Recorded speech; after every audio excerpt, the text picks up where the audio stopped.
বসির ভাই, কেডা? আমি গুনাই। গুনাই? তে কে লেগে আইছো? কিসের জন্য এসেছি? আমার স্বামী বরিশালের জেলে আছে। বরিশালের জেলে? হ্যাঁ, আমাকে ওখানে নিয়ে যেতে হবে, তুমি আমাকে ওখানে নিয়ে যাও।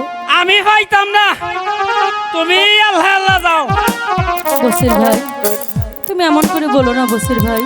আমি বলছি তো, আমি তোমারে লয়ে যাইবার হইতাম না। দয়া করে আমাকে নিয়ে যাও না বসির ভাই।